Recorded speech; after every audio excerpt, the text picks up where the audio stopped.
Hey guys, Gear here again.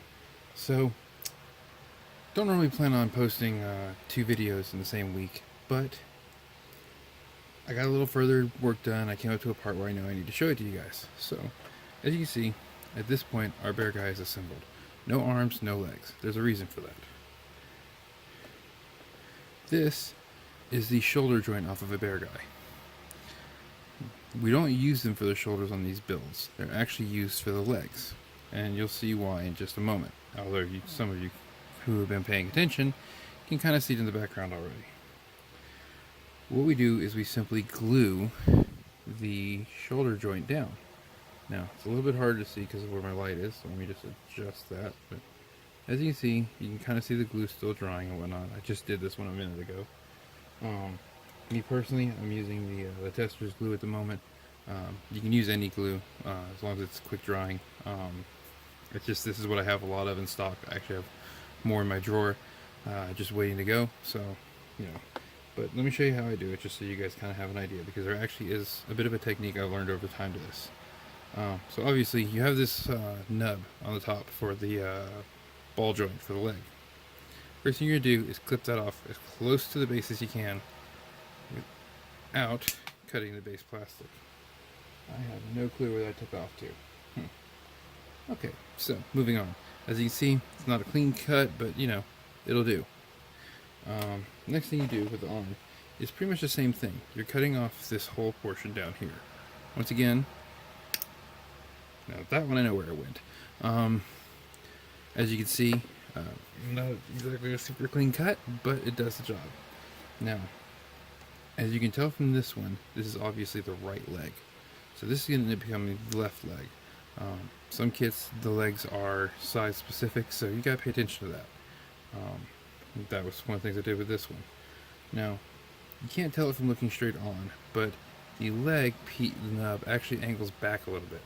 The reason for that is if you don't and you put the Gundam down and try to get him to stand on it, his feet will stick straight forward, which doesn't really give off much of an action pose.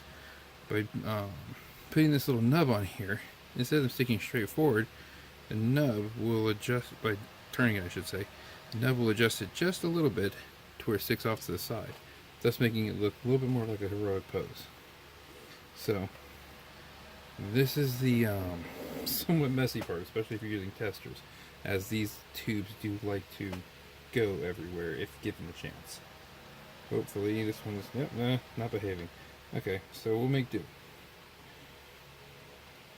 Small touch there. Whenever this runs out, I'm upgrading my cement. Now, obviously, like I said, you want to make sure that it leans back just a little bit. Don't be afraid to move the glue around too much. The skirt pieces will cover up most of that. In fact, with this kit, the more I look at the blueprints, the more I'm thinking, ooh, whoopsie, sorry, that I will have to paint the body of it black just so the Under Armour looks right. Okay, so, whoopsie. Okay, one thing is if you get the glue on your hands, make sure not to touch the model kit with that part until you've had a chance to dry it off.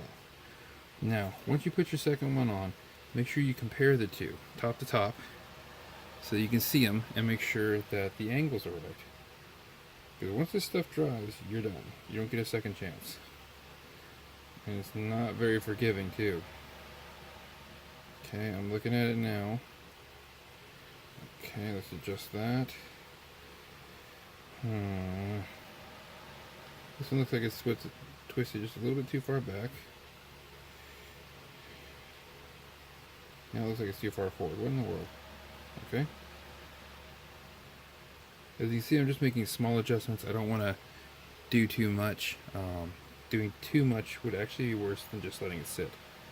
So, now, because this one is still a new one, I'm going to have to hold it for a few seconds longer just to make sure that the bond happens, which I can actually see it happening. That's a good thing.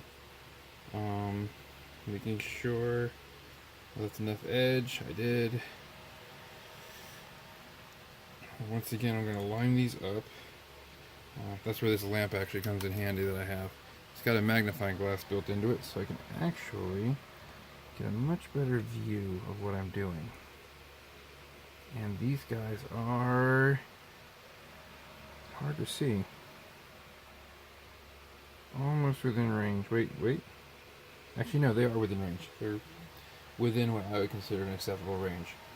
So, that's that. Now, once they dry, they'll obviously go in here. And as you can see, just from the way of holding them, the foot will stick out a good little bit, but it'll stick out at an angle and work out very well. Something I forgot to mention earlier is I will be painting this guy. I don't use the decals if I can help it, and I'm not a big fan of this cheap looking gold plastic that Bandai uses. I have a few Gundams with it on there that I didn't bother just because it was so much to paint, but that will definitely be getting repainted. In fact, a lot of this guy will, just because there's a lot of gold that I'd have to paint on with stickers anyways. So for uniformity purposes, yeah. Also, as you can tell, I haven't painted the head yet. I haven't done any work on the head. I'll do that when I paint the rest of it. Odds are those eyes will be getting painted the same color as the Musha Gundam in this picture, which means they'll be a yellowish color, which surprisingly enough does tend to stand out pretty well on these kits. That being said, like I said, there's going to be a lot of painting going on when I get to that point. But for now, that's how you do the legs. It's just a simple little thing. But it's important because, never skip leg day. That being said, hopefully when we come back again, we'll be on the arms. They're a little trickier, and I'll have a lot of prep work done ahead of time just because you guys got to see it to understand it, but I don't want to have to do it all on camera. That being said, have a wonderful day, and please feel free to like and subscribe so that you can get notifications as to when I produce these videos. I'm hoping to do one a week until this guy is complete. There will be some periods where I don't have anything coming out just because, life keeps you busy, and my wife bought me a master grade, so yeah. Anyways, have a wonderful night, or day, wherever you are.